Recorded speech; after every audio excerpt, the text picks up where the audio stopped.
I'm James. I'm the campaign and program lead. Sorry, James Skinner. I'm the campaign and program lead for health and human rights at a charity called MedAct. MedAct's a health worker kind of membership organisation, and we support health workers to take action on a range of issues from climate change to peace and security to access to healthcare. I'm also a former NHS nurse. I stopped nursing 3 years ago now. And now I spend most of my time working on the Patients Not Passports campaign, which is a joint campaign between MedAct, Migrants Organise and the New Economics Foundation, also very closely related to grassroots organisation Docs Not Cops. And we work on the hostile environment in the NHS, which I'll go on to explain very shortly. I'm going to speak today to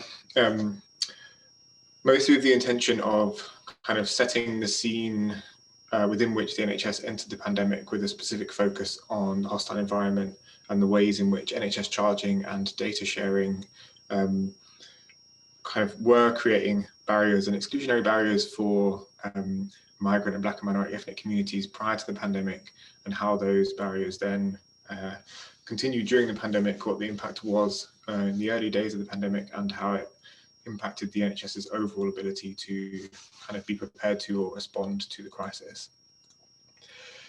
I'm going to start just very briefly by setting out what the hostile environment in the NHS is.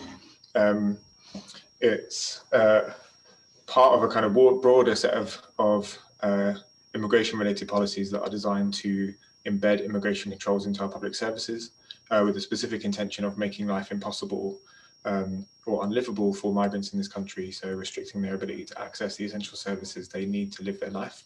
In the NHS, what that looks like is an increase, an expansion in the ways in which people are charged for care. So increasing the tariff migrants are charged to use the NHS to 150% of the cost of treatment. The introduction of upfront charging, so trusts, NHS trusts are now statutory obliged to charge people upfront for non-urgent care. Along with this also then comes a kind of necessity for increased ID checking or identification of people who are not eligible for care prior to them receiving care. And behind all of these structures sits a kind of range of data sharing arrangements and mechanisms that allow the NHS to share patient data with the Home Office for the purposes of immigration enforcement, so deportation, detention, immigration raids, that kind of thing. What they've done really is change the shape and structure of the NHS and put in place a system that's designed to exclude certain communities and has been excluding certain communities. And there's already a substantial amount of data about the impact of these policies and the way in which they're working to exclude people. So we are seeing kind of increasing instances of racial profiling and discrimination at various front doors of hospitals. So incidents of people being asked to prove their entitlement for care solely on the basis of their name. It's also led to kind of increasingly wide-scale evidence of deterrence. One of the ways in which the policy works is that it is very difficult to assess, as a patient, it becomes very difficult to assess where and when you might come into contact with the elements of this policy, where you might be asked to prove your entitlement for care, or when and how you might be charged, and when or how you might have your data shared with the Home Office. So for most people, any engagement with the service is a real kind of step into the unknown, and it kind of presents a real tangible fear of threat or violence or debt to the person. And there's a lot of evidence to show that this is what's happening. So the BMA surveyed the British Medical Association surveyed their members, and a lot of the member replies to that survey were speaking to experiences of their patients being deterred from seeking care. Maternity Action have also done a number of research reports looking at the impact of the charging policies on pregnant women, and have increasingly found that pregnant women will not attend for antenatal appointments until they're either about to give birth, or the pregnancy is under some kind of crisis, which obviously has a lot of negative impacts for the mother and the kind of course of care that she has. We're also seeing increasingly these policies are, alongside deterring access to the NHS altogether, are delaying treatment when people do access NHS services. Doctors of the World have done some research that found the average delay for people who were being investigated for charging, so regardless of whether or not they were actually chargeable, was 37 weeks, when compared to people who were not being investigated for charging. So that's a really significant delay. And that delay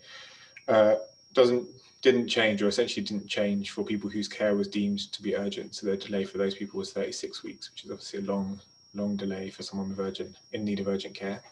Some other research from East London looked at the impact of the introduction of the charging regulations on people with TB, and it found an increased delay in time to treat and time to diagnosis for non-UK born people with TB in East London when compared to UK born people with TB. So again, a very clear example that these policies are having real and tangible impacts on the ability of people to access care in a timely manner. As a result of these policies, we're also seeing changes in health-seeking behaviour for the people who are impacted by them. So it's well documented, the difficulty in registering with a GP if you're a migrant or don't have the right documentation to prove where you live. None of those things are necessary for GP registration, but the reality on the ground is that oftentimes people really struggle to register. These things are not quite directly related to the coronavirus crisis at this juncture, but I think what you can see from this kind of range is that the ability of migrant and Black and minority ethnic communities to engage in health services has been really diminished by the existence of the hostile environment. And it's all of these things that will then suddenly come to bear as we start talking about the pandemic very shortly. So when the coronavirus pandemic started, it was very clear to us that these problems were going to persist, and that in all likelihood that they would be compounded by the pandemic and lead to further exclusion and in the inability to access care. I think it is worth saying at this juncture that testing and treatment for coronavirus are exempt from charging.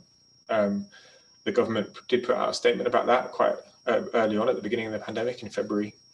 And they also sent a kind of message, as far as I'm aware, to NHS trusts saying that patients who were receiving treatment only for coronavirus shouldn't have their data shared with the Home Office. While these exemptions were in place, I think the reality of them is actually much more complicated, as it often is with these things. Oftentimes people aren't just undergoing treatment for coronavirus, which exposes them to data sharing. And oftentimes if you have concomitant illnesses, so if you get treatment for coronavirus, but you also have, severe asthma or some other condition, that treatment is also still chargeable. So although those exemptions existed and were kind of promoted by the government in a relatively timely way, they didn't really work to mitigate the kind of broader impacts of the hostile environment. And it remains the case that you can't really just charge for one part of the health system and have the other part be free, because that's not how people perceive the health system. They perceive it as a single entity. So when the pandemic hit, as I said, we were really concerned about the ways in which the hostile environment would continue to prevent people's ability to access care. We then started hearing some stories come through from different communities. One of the most prominent ones was about a man whose name was Elvis, who, or at least his pseudonym is Elvis. He was a cleaner and he had been experiencing symptoms of coronavirus, and he was too afraid to attend the hospital for treatment, and so he died at home with his wife after suffering these symptoms for 2 weeks. We're not quite sure how it would have gone, but obviously that does seem to be a death that could have been avoided. Was Elvis not too afraid to seek help for his condition? He also left his wife behind, who then, after he died, was also too scared herself to seek treatment despite experiencing symptoms of coronavirus. And one of the things this story did was kind of prompt us to try and quantify the impacts of the hostile environment on these communities, so we could look at how the hostile environment was impacting migrant communities' ability to access treatment during the crisis.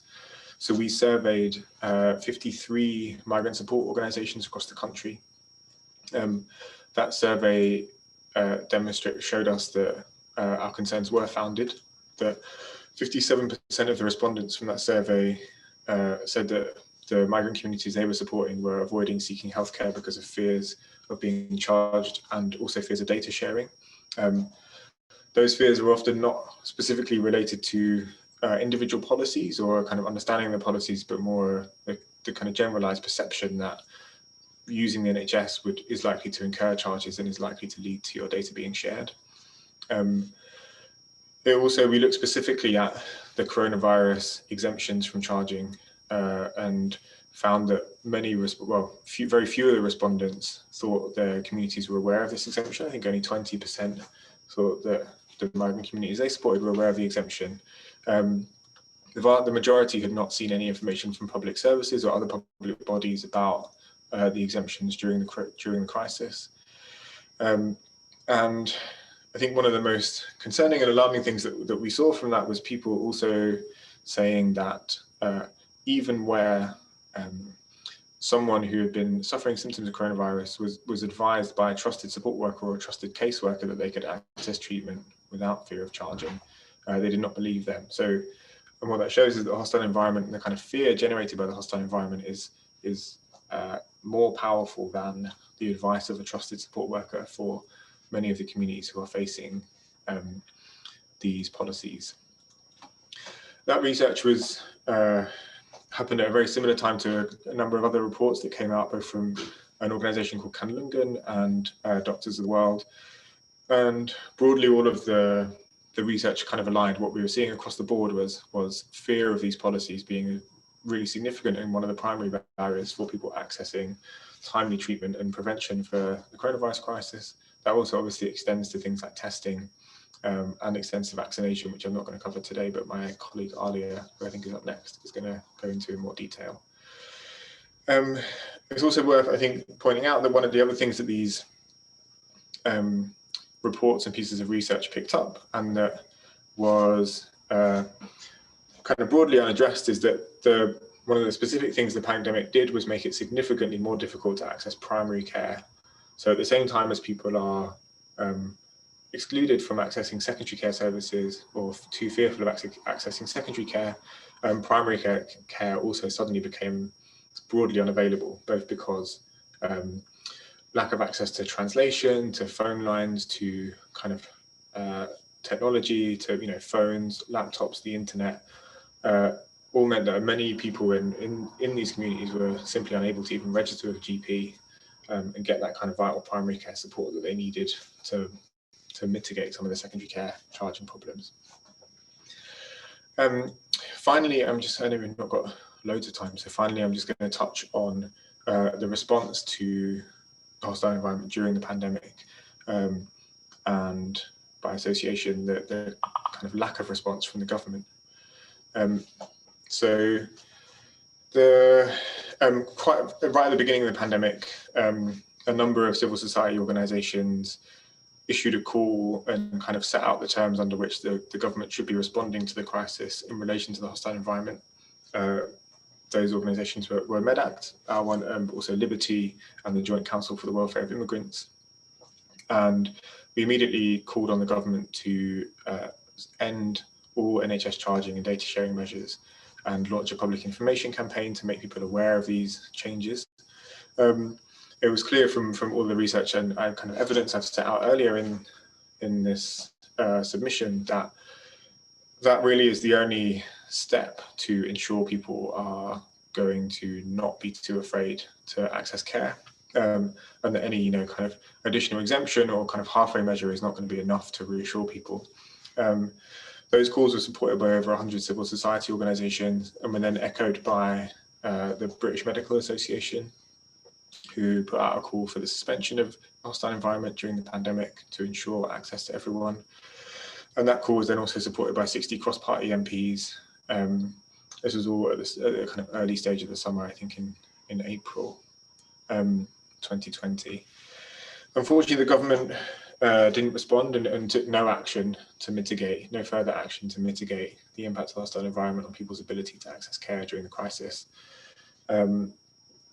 And what we've seen through that time, and I think quite a powerful kind of recognition from Public Health England, is that Public Health England, in one of their reports on the disproportionate impact of the crisis, acknowledged that the hostile environment was not only a contributing factor, but was actually a causative factor in the disproportionate impact of the crisis on Black and minority ethnic communities.